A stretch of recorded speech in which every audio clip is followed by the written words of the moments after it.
Something I've been surprised about in my own life is what I thought were my talents didn't actually help me in my life. The talent that really helped me was persistence. And that's not a real sexy word. It's not a word most people aspire to, but when I look back, just not quitting ended up being my best talent.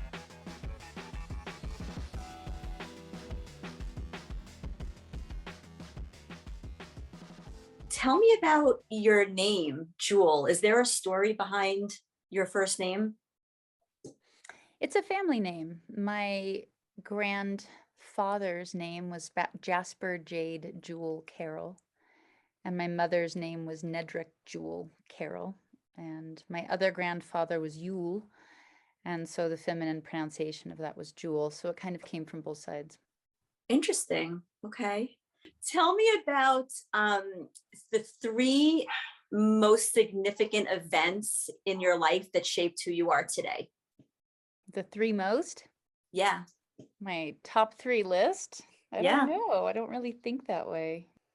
The interesting thing I find about healing is that our stories can't change, right? We can't go back and change our history, but we can change how we relate to the story. We can change which features we make salient and important to us, and we can change which memories we draw on. So I think if you had asked me, at different ages, the things I would have said are different. And the beauty of healing is that it does start to go back and it changes our perception of that story. A good example would be growing up as a child. I didn't think my parents, I didn't think I was lovable because my parents didn't seem to love me or care for me. And so I would have said a big part of my story was that I felt unlovable.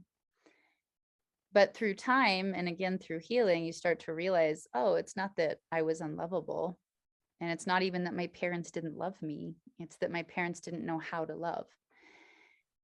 And again, it's not that your story changes, but how you relate to the story changes. And that last statement of realizing my parents didn't know how to love builds empathy.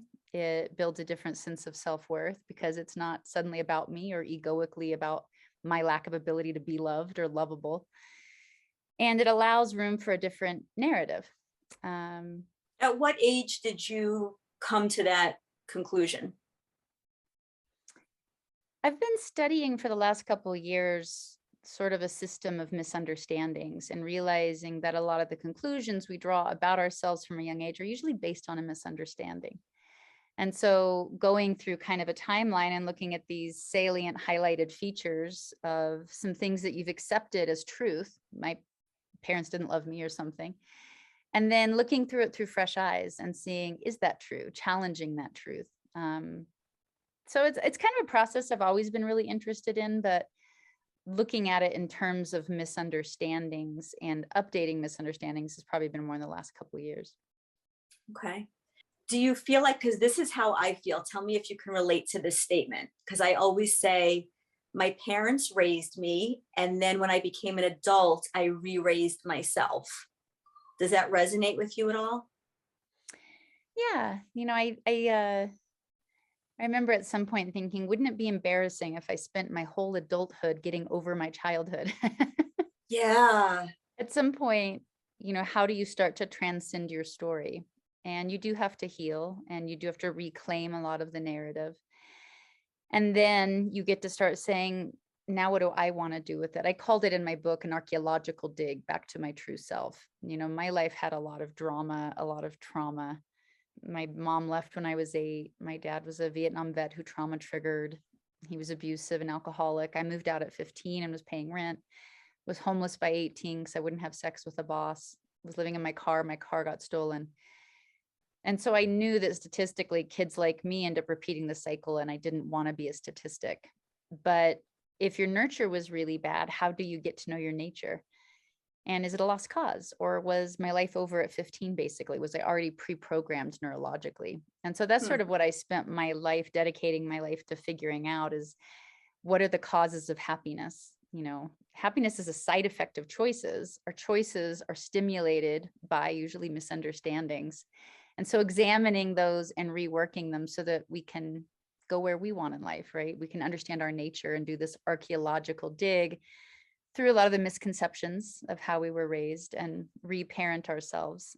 Did you do it with the help of a therapist? Did you do a lot of self-work, or was it a combination of the two? It was an internal process for me. I didn't have access to therapists. When I moved out at 15, I think I started having panic attacks later that year at 16. Didn't know what they were. Mhm. Started getting really sick that I thought was stress related. So I started studying food as medicine, started having so many panic attacks that I was able to experiment while I was having them and see what things worked. And then really it was when I was homeless that I hit a whole new level of being able to understand a lot of my behaviors. I was shoplifting a dress and I looked in the mirror and saw what I looked like, and I looked like a statistic. Like I hadn't beat the odds. I turned into a homeless kid who was stealing and going to end up, in jail or on drugs. Mhm. And I remember this quote by Buddha that said, happiness doesn't depend on who you are or what you have. It depends on what you think. And I wanted to see if I could change my life one thought at a time. But I couldn't perceive what I was thinking in real time because I was so disassociative. Didn't know that word, but I couldn't Mhm. witness my thoughts happening. And so I decided to come up with this hack where I realized your hands are the servants of your thought. And so if you want to see what you're thinking, just watch what you're doing, because it's your thought cooled down, slowed down into action. And so my big life plan was to not steal the dress and to write down everything my hands did for like 2 weeks, I think. I didn't know what I was looking for. It was like a silly life plan, but it's what I had. What your hands are doing? Explain that, because I'm Now, like maybe like literally, just like your I action. opened a door, I Okay. shut a door, I washed my hands, I wouldn't shake somebody's hand, I stole vegetables, whatever it was. I just was looking for a pattern, being like, what does this mean about what I'm thinking? And so at the Okay. end of the 2 weeks, I sat down and looked at everything. And I mean, the pattern definitely showed I quit believing in myself and that my thoughts must be leaning that way. But the much more interesting thing was that my anxiety went away. I didn't have a panic attack for that whole 2 weeks. I didn't even realize it until I stopped Wow. and sat to look down. And I was like, wait a minute. It was like a side effect that I never would have imagined. And what I had stumbled onto was mindfulness. I'd stumbled onto being present. And I started to realize that there weren't books around about this at that time. The word mindfulness wasn't around. It was just through kind of my journaling and thinking and going inward. But I just realized fear is a thief and it robs us of the only Mhm. chance we have to change, which is right now. And so my anxiety was me taking my past, projecting it onto a future that hadn't happened yet, which was kind of like if you're going to keep your house safe, leaving your house to go look for robbers when you should stay in your Right. house. Yes. And so my anxiety was making me leave my house all the time, which Mhm. was actually much more dangerous. I was outside of my body all the time. And so that was Okay. kind of the beginning of me starting to really get at kind of the clockworks of how I was functioning and how I could start to create a gap between my nature, who I authentically was, and my nurture, who I was programmed and how I programmed myself to be. You And in that, actually started to see the difference between your your higher self and your human self, if that makes any sense. I don't know if that makes sense to you, but I study spirituality. So there's your true essence, there's your higher self, and then there's your human personality and kind of this cloak that you wear. And as you're a product of your different life experiences, I don't know if that makes any sense to you, but I understand what you're saying yeah, I for sure. mean, there's lots of terminology for it. For me, Mhm. I think we have to be really careful about splitting ourselves into aspects because it can feel splintering. Mhm. And we can have an affinity or a tendency to want to push away something that isn't our higher self or our more base human self. When I think it actually, for me, has been learning and to come into harmony and bring it all closer so I can Okay. look at it. And the parts that I want to change can only be changed and transformed through proximity because energy can never cease to exist. It can only change. And so if I disassociate from something that I might call I don't know, an ugly trait, shoplifting or my anxiety or my impatience or my whatever, nothing can change in isolation. And so it's actually embracing all of it and developing a stronger relationship with the authentic self, the observer in your head. Like Descartes said, I think, therefore I am. I think it's I perceive what I think, therefore I am. So I'm the perceiver, right? I'm the perceiver of thought. Tell me how your music connects to this, because I was reading the lyrics of some of your hit songs as I was preparing for this, and your songs read like poetry, and not every artist do. So your lyrics can stand alone as poetry. So when you were writing it, I mean, it seems like it was a form of therapy for you, but did you first write them as poems before setting them to music? My songs came together with lyrics and melody, but writing poems had been my first skill, I guess, or my first love. I can tell. Was writing, because I think writing was developing that relationship with my observer, with that quiet voice that's so easily drowned out, but that's so wise and sees so much. And so when you sit to write, whether you're going to be a writer or not, you're giving a pen to your authenticity. You're giving your authenticity a way of communicating to you. It's why Jung loved, drawing and a lot of the subconscious work that he did, because it's the same thing. It's your soul trying to communicate with you. And poetry especially, because it leaves enough room and it's symbolic, like Joseph Campbell would say, it has room for the myth to kind of come through and peer through for you to see. So let's talk about the mental health summit and concert. This is the second annual one that's coming up this month. How did it come together? How can people get involved? And how are funds and resources being allocated for this movement? As I mentioned to you, moving out at 15 and this daunting thing of, oh my gosh, if happiness wasn't taught in my home, is it a learnable skill? And is it a teachable skill?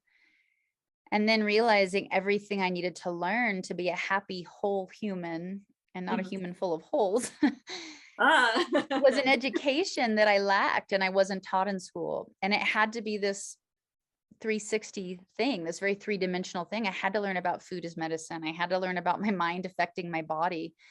I had to learn about that my thoughts can create a dilated or contracted state, which creates physiological reactions, biochemical reactions, vascular reactions, as well as learning things like relationship fitness. I wasn't raised thinking relationships were great and they were never nurturing. And so I needed to gain a whole new education in all kinds of things, and even medical advocacy, because I had so much trauma and so much stress, it affected my health a lot. And when I became famous, the thing I used my name for was not getting a table at a restaurant. It was to find the best experts. And it took a lot of time and a lot of digging to find those special people that looked at their craft from this very holistic standpoint and to curate that information. And so the Wellness Festival is like a culmination of a lifetime of learning and gathering for myself and wanting to democratize wellness, because it's overwhelming and it's very difficult to find good researched information on anything from sleep to what does our brain body connection do and how are those responses.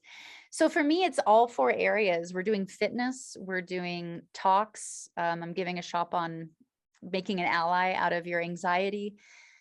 There's music, because I think music's one of the most healing things for anybody's soul and well-being. And this will be our second time doing it on a World Mental Health Day. Is there a website that people can go to? Where can people find out about how to attend, or can they attend virtually as well? Yeah, you can attend this one virtually. It's all virtual, actually. It's free. Okay. It's on the wellness-experience.com. It's 8 hours. So like I said, there's famous fitness trainers from yoga and HIIT type of things. There'll be talks with musicians, clinics on anxiety, all kinds of stuff. So you and I have this in common, because I struggled with anxiety and panic attacks from the time I was 8 years old. So I've been on a similar journey to you. And it's so interesting, because when I originally arranged this interview, I did not know that about you. It wasn't until I started doing research that I did. And I've given a lot of talks on how to, I kind of liken it like you don't cure yourself, you heal from it. I don't know if you kind of look at it like that. Like, do you still feel like you could get anxious or you could have a panic attack, but you have tools to kind of mitigate and diffuse it? Or do you feel like I'm cured, I'm good, I never have to worry about this again? In my book, I write about a really difficult thing that happened with my mom in my 30s, and it really set me back. Okay. And I was thinking about how to heal. And again, when I'm in my 30s, and I had this sort of flash or inspiration came to me that we're not actually broken, no matter what trauma we suffer. It's not, I always came at it that I had to fix myself as if I was Yeah. broken. And that's a really daunting and really depressing way to go about it. When I realized a soul isn't a teacup, it can't be broken. It exists perfectly and whole. I just had to do a really loving archaeological dig back to my authentic self. And a lot of the exercises I developed during that time in my life and that are up on jewelneverbroken.com are the little exercises I use to help distinguish self and other. But it is something you heal from. You really can stop engaging in other thoughts that aren't really authentic to you. It's some other voice that got in your head. And you can usually tell because it's making you anxious. And so if you choose to stop consuming that thought and consume a different thought, we become what we consume. What we consume changes us. And so we can change and grow. Anxiety does not have the grip it used to have over me. I hadn't had a panic attack in probably 20 years. But interestingly, a couple weeks ago, I was totally triggered and had a panic attack. It was Interesting. fascinating because it was That's, like, I know you can get yeah. like curious about it, and you're not like in it as much. You could see it from 30,000 feet. I feel the same way. I know exactly what you mean. And that's a So great I feeling. had the skills to Yeah. care for myself and then to retrospect and realize what triggered me. And it was really fascinating what triggered me. And I learned a lot, but I don't live in fear that I'm going to keep having panic attacks or things like that. I think it is something we really heal from. All of our kids, the money that we're going to try and raise from the wellness experience all goes to my foundation, where we teach these skills to kids that don't have access to therapy, traditional support groups. But I've taken this mindfulness sort of curriculum I've built, and they heal. They're just resilient. And resiliency is just a fancy word for having multiple tools to handle life as it happens. If this tool doesn't work, try this one. If that one doesn't work, try that one. So you and I both have sons. Mine is 12. I don't know how old is your son? He's 10. He's 10. Okay. So I feel like our generation, like we are pioneers because we're both raising young men who are going to eventually be grown men. And we want them to be more in touch with their emotions and how they relate to their emotions more than any other generation of men before. So with that being said, how do you speak to your son about his emotions, about his mental state, about how he identifies with and expresses his emotions? My son's a very emotional child. He's very creative. And something I've really been working with my son is differentiating between a genuine emotion and a reaction. If you have really strict parents, that child will grow up and be really lenient. Or uber religious parents sometimes will cause the opposite reaction. The child will become the exact opposite. The overcorrection. Yeah. But it's the same because it's just the different side of the same coin. And so looking at emotionality and how we raise boys, I think for me has been going back and really studying masculinity in Indigenous culture and rites of passage from a male perspective, and not putting my female perspective on it, but learning about it in more kind of an Indigenous way, as well as realizing like I would have a tendency to want to over empower my child's feelings. And so learning that you can't use your feelings as a tactic is really important for a child, especially for a child that has a mom that's like, I care about your feelings, which I do. Right. But realizing I was like, oh, that could really easily turn into just reactions to get what he wants. And if you look at the world isn't having a lot of authentic feelings. It's having a lot of reactions. And it's using highly emotional, volatile, emotionally charged reactions to bully people into behavior. And that's like the role type of being woke now. And I find that really interesting, and something I really am thinking about right now with my son is how do I really implement him learning to self-assess and go, because we don't want to have a reaction. We want to have Right.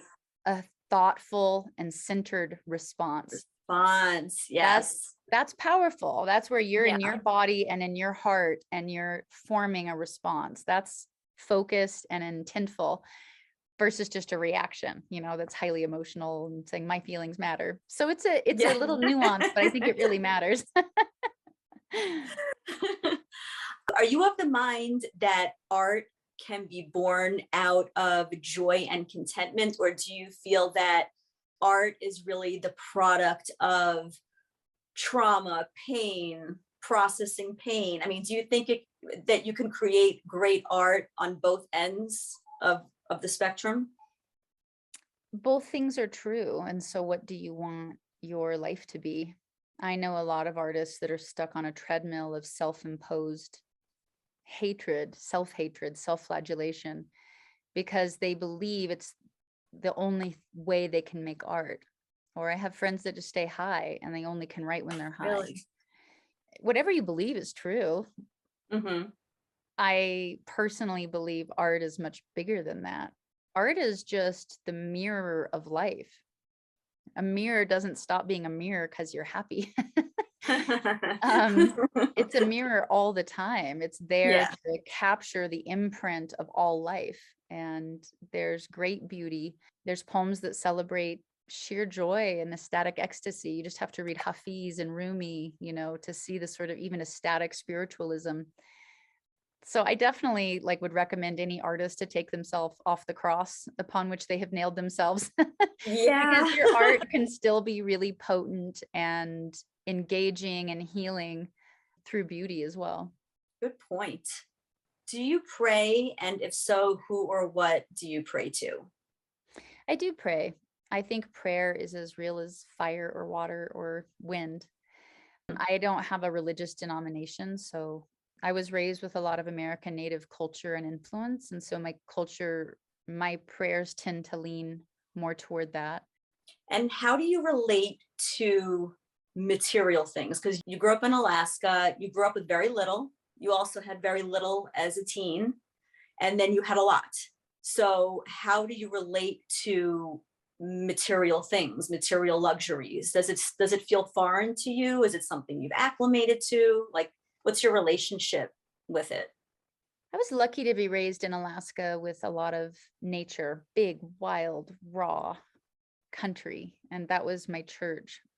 And I'm a really experience-based person. I always was that way. And the experience I'm having is so real to me. It's so visceral that I tend to be very experience-oriented. I just wasn't raised as well as I just don't think my personality ever felt hungry in that way. My mom, however, if you read my book, Never Broken, she was very motivated by those things, and those things were very important to her. Money helps. Anybody that says money doesn't help is full of it. Definitely Totally. can't make you happy. That's why there's so many suicidal rich people, just like there's suicidal poor people. Yeah. But it can remove a lot of stress. So having money for medical care, for airplane tickets, for food, those things have been such a relief in my life. It's been beyond a blessing. But other than that, I'm just not too motivated that way. Yeah, I gotcha. So in the interviews that I'm doing now, I'm focusing on being perfectly imperfect, because so many of the interviews I've done, it's like, what makes you great? You're so great. You've done so much, but all of us have fault lines, and all of us have things that we're constantly working on, that we're constantly trying to overcome, like we've been discussing. So what makes you perfectly imperfect, do you think?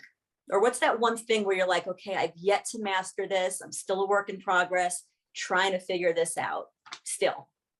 For me, life is about growth. I really enjoy growth.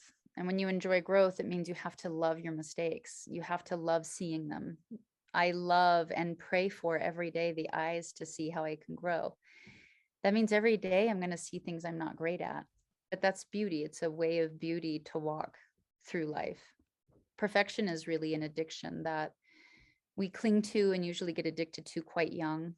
And it's a system of deserving. Imagine a fall from grace. Let's imagine we didn't get our needs met in our parents' home. We felt unlovable. Well, we want to feel lovable because it's intolerable to feel unlovable. Mm-hmm. And so you fall out of wholeness into duality. You fall out of worth and into a system of deserving. And when you're in a system of deserving, you become obsessed with performance so that you can earn your way into love. And so a lot of us are stuck on this hamster wheel of, if I perform better, if I'm more extraordinary, I will earn my own respect and I will earn the respect of those around me. And that way earn my way back into heaven, as it were. Yeah. Which is all false, because perfect doesn't exist. And so we're constantly setting ourselves up for failure and pain over and over and over. And then we feel even more worthless and we double our resolve and try and be more perfect. And God forbid you make money doing it, you know? God forbid you become a high performing person who has been motivated by perfection and rewarded for it. Because it's a reckoning. We all have to come to terms with the fact that nature isn't perfect, it's in harmony. And so we can't strive to be perfect. We can just strive to be in harmony with the moment and notice what's needs tending to in our environment, within us, without us, outside of us. And working with my son has been really interesting because he really struggles already with perfectionism and wanting to get it right. And I explained it to him that it's actually a circle. You see something and you assess it, and then you create an action, and then you need to assess that action, which means you're critical. You take criticism, you take feedback, you assess it, and then you make another action, and then another assessment, and then another action, and you spiral upward, you grow. But it's a circular action. And for some reason that really helped him, because he really thought winning was doing it right the first time. And I was trying to reframe it that winning is getting the person that gets the quickest to the criticism, the feedback. Not that it has to be negative or mean. It's just the person who wants to get to the feedback the quickest wins quickest, because the person who perceives the most wins. Interesting. I like that. My son has the same issue, by the way. I'm learning a lot. I know what you mean. What is still on your bucket list, if you think that way? Because I see that you frame things differently than the average person, but what remains on your bucket list, if you have thought about it at all? I was lucky to be a person that felt very engaged in my music. Was a real passion and a purpose. I knew I was here to help people, and my music helped me do that. And I thought that if I served my purpose, I would just be fine and I would be taken care of. And it almost killed me. I just wore myself out because I kept thinking, well, if I'm just serving a good purpose, I'll be healthy. And that isn't actually how that worked. So I really exhausted myself and wore myself out and worked probably 300 times harder than I needed to, because I didn't know how to do less at the time. Do you mean like recording, touring, appearances? Yeah, I was doing 1,000 shows a year. I was doing 5 and 6 shows a day. I mean, were you ever home? Were you ever at home? No, not for decades. Jeez. Okay. But it was in service of my purpose. And I was like, that's noble. And so somehow, I don't know, I guess I thought God owed me health. I have no idea what I was thinking. I didn't even realize it was a thought. And so for me, as I re-engage and I have a new record and a new book coming out, it's been a privilege to get to redo this in a whole new mindset. Not because I have a chip on my shoulder, not because I have to be a slave to my purpose, but because I want to see what I'm capable of when I'm rested, when I can stay in harmony and engaging in something in a much healthier way. My native uncles taught me a really beautiful definition of power. And it's that an act of power benefits yourself and the community. I had the latter part my whole life. I liked to benefit the community, but I didn't think about it benefiting me or how I need to benefit and really lay it out. I just thought if I took care of the community, it would imply that I would be taken care of. And so learning to do this is more of a circular act, and trying to help and encourage all the world to do that. You know, many people just serve themselves and not their community. That's not power. Me being disempowered and a martyr for my purpose wasn't power either. It was just martyrdom, really. And so doing it as a circular act for me is what my motivation has been to re-engage in my career. So how are you going to do things differently? And then we'll talk about the projects that are coming out, but how do you plan to promote the music differently, promote the book differently, tour differently? What's your plan? The first step is taking myself out of conflict with myself. I used to feel that if I was engaging in work, I was taking from my son. And if I was giving to my son, I was taking from work. And so I was always split in two no matter what, Mhm. versus that idea of harmony and saying it's an act of love when I give to my work. And so that can't be bad for my son. And with my son, that's an act of love. And so it can't be bad for my career. And that was really just a mental mindset. It was a different way of relating, which had a different effect on me neurologically. I didn't feel torn apart. And then creating actionable things.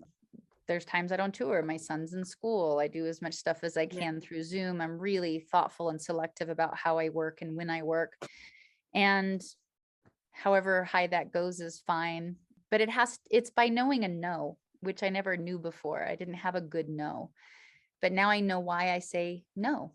It's to protect my health. It's to protect my Okay. relationship with my child. It's to protect time to have free space to dream and create and to serve my purpose. And so I know to say no when any of those things are getting infringed upon. Tell me about the new music. When is a new album coming out, and how has your approach to music changed? I have a new album called Freewheeling Woman that'll be coming out. The music's really different. This is Oh, the first record I've written from scratch my whole career. Even on my first album, I had hundreds of songs already by 18. Oh, And then I wow. had thousands. And so I would always just take songs out of my back catalog, whether it was pop or country or what I was doing. I already had so many songs. And I didn't want to do that for this one. Even though I have a lot of songs in my back catalog that I love, I wanted this to be from the ground up who I was now. I think I was 45 when I was writing it. And it was so hard. I see why middle-aged artists do a lot of drugs to Oh man. bypass the work that it takes to get past the domestic, I don't know, architecture that it got in me creatively, and to find a really new, honest, raw, but different new place creatively. So I think I wrote 200 songs for this album to get the 12 or 14 that I like. It Are has you more of a soul feel, serious? kind of like a Muscle Shoals soul feel. I'm singing very differently than I've sung. I think I'm singing a lot better than I've ever sung. And it's sort of a celebration. It feels fun to be, I'm 47 now, but it feels fun to be just like a woman on my side of life. I enjoy it. Yes. I'm 47 too. I know. I just turned 47. I know exactly what you mean. First of all, how did you, out of hundreds of songs, pick 14 songs? How did you do it? Did you do it with a team or by yourself? My manager is he has good ears. He's a very good music guy. So this is the first time in my career that I've had somebody as feedback on that creative system and that process. But it kind of just, the best songs are the best songs, and Okay. I wrote a lot of good, proficient songs, but they weren't that level that I was looking for. And so I just kept going until I found like I had it. Makes sense. Did you ever at a time in your career feel that you needed to use substances to reach like that higher level of creativity that, let's say, other artists do? Or was that never something that you felt you needed to do? I never felt that was something I needed to do. I was raised in bars watching people drink and do drugs until they died. So I never drank or did drugs. Mm-hmm. And the American Native traditions I was raised around, there was no use of peyote or ayahuasca, like now is really popular. I think now it's become a really popular thing to take, microdosing and those things, which Yeah. I'm not totally against, but I do think that if you can't find a way to take those experiences and ground it into making your life better by making actionable steps and changes, then it is kind of for nothing. Okay. And tell me about the book. The book is going to be kind of about a lot of what I'm talking about, coming into harmony, making an ally out of things. And it'll have something called the hoop practice in it. It's going to be written as a fiction, but it's going to be kind of like The Little Prince or Jonathan Livingston Seagull, where it'll be very philosophically driven, sort of spiritually driven, but through a fiction. And what's the title? I think it's going to, I don't know yet. I'm Oh, you so don't know bad at yet. Okay. titles. I don't want to, Yeah, I don't even know what it is yet. I got to I find it. don't want to infringe. Okay. So last year was the 25th anniversary of Pieces of You. That's a milestone. How did you celebrate? I did a show here where I live in this beautiful little theater. It was during quarantine, and so I did it live. which was really fun for me to be home, be with my son. Mm-hmm. I love doing visual art. And so I made like a huge 40-foot backdrop, drew it and painted it and sang the whole album top to bottom, which was so fun. I'd never done that. Oh, wow. And it was a Awesome. blast. Yeah, it was fun. That's really nice. What do you think you came into this life as Jewel Kilcher to learn? And what do you think you came here into this life to teach? First of all, I think that a lot of us feel this huge obligation to see why we're here. When again, something I learned from my native uncles is that the purpose of life is to be happy. The purpose of your life is to be happy. It is your birthright to be happy. And if you're not happy, you need to do something about it. Nobody owes you happiness. And the obsession with meaning is a side effect of experience. You know, it's kind of the teaching of Buddha looking at the flower. Flowers don't go around going, what is my meaning? They exist, and existing gives meaning. And so I think sometimes we can get really mental and constantly searching outside of ourselves instead of becoming obsessed with our experience. And is our experience good? Am I happy? Am I doing things that make me happy? Because a lot of times we start to be slave to ideas of things we think will make us happy. And that takes us out of the experience, and we become enslaved into these ideas of, as soon as I achieve this, I'll be happy. And as soon as I do this, I'll be serving my purpose. So I think one thing would just be starting reframing it, coming back into meaning as a side effect of experience. What's your experience? Are you happy? Great. If you're not, what would you be willing to change? And are you willing to do that? Are you willing to be accountable to that? That said, I do have a motivation in life, something that motivates me. And it's something that I say in my prayers every day. I don't really think I'll probably even share it, but it's something I am really thoughtful about, that I know I'm built to do. But again, it has to be that circular action where I'm not just serving that motivation, and that motivation should be nourishing. It should nourish all of my life and all of life around me. Would you ever do a Las Vegas residency? I don't know if I thought of the right thing to do or the show. I did a Cirque du Soleil show about my life as a charity thing, which was really fun. And I thought about doing it as a regular thing, but it's a lot of work. I'm like a really ambitious, lazy person. Yeah. If you could travel back in time and have an impact on or change any famous historical event, where would you travel to, and what would you attempt to change, or maybe just even be involved with or bear witness to? I don't know. Is there a time in history that you're obsessed with, that you love watching documentaries about or reading about or anything like that? When I was young, I was very obsessed with philosophy and the dialectic, and was very influenced by Socrates. I realized I could think, and I didn't know that before. You know, I was a dyslexic, really poor kid. And so the power of learning that through questioning, a new thing could be known. Through two people coming together, a third thing was known. And when I realized I could do that to myself, where I realized I could ask myself a question and I would hear an answer that I didn't know I knew, that got really exciting to me. So I was very obsessed with that era, although it wouldn't have been good to be a woman back then particularly. Right. So I don't know. I think now I'm just very engaged in really practical ways of, how do I make this life better? How do I make myself better here? That I've never given much thought to what time would I go back in history, because what if this is this moment for me? You know, what if I live this moment so well, I don't have to come back and go, I wish I would have, you know? Okay. One day when a movie is made about your life, what is something that you hope and pray they get right? Like, what is the main takeaway that you want people to remember you for if they see a movie about your life? These are really hard questions to answer. I know, I'm sorry. I don't think this way. Something I've been surprised about in my own life is what I thought were my talents didn't actually help me in my life. The talent that really helped me was persistence. And that's not a real sexy word. It's not a word most people aspire to, but when I look back, just not quitting ended up being my best talent. Whenever I was faced with a challenge, just being willing to stand up and say, I'm willing to do something different today than I did yesterday. and I'm going to try it. And then you stand up again and you go, okay, I'm willing to try something different today than I did yesterday. It's not again, a very sexy thing, but it's why I have the life I have. It's the quality and the trait that led me to where I am. Everything else was sort of just a dressing around it. Then I think the answer to that question is, one of the things you want to be remembered for is your persistence, and also your ability to constantly want to learn and try a new way of doing things until you can reach that apex of where you want to be, whether it's mental health, whether it's physical health, whether it's your career. You don't stop trying.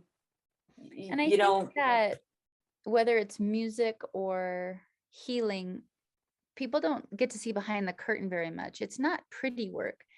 It's not, you don't just arrive. It's a gritty process to get great at writing, to get great at singing, to get healthier and to get happier.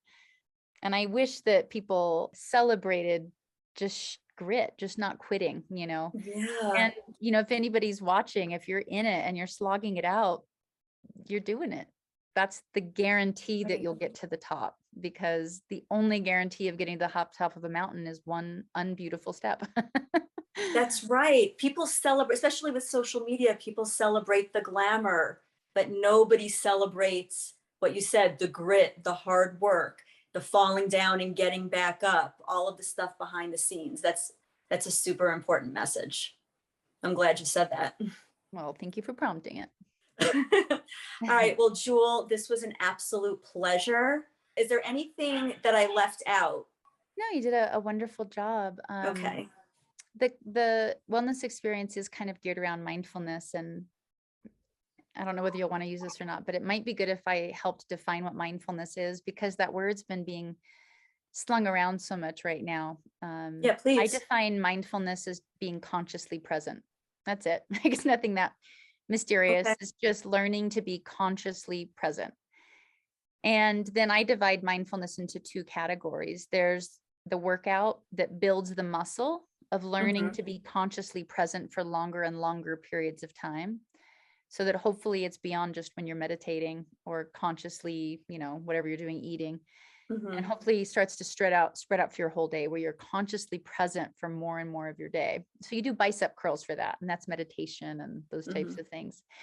And then there's mindfulness in motion, where learning to meditate and building your muscle of presence will not change your life at all.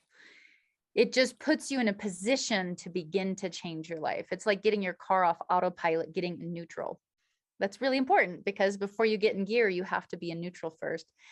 So finding mindfulness exercises, that's what jewelneverbroken.com is it's all actionable exercises that you practice to create a new habit that rewires you. And through neuroplasticity, you gain new skills and new habits.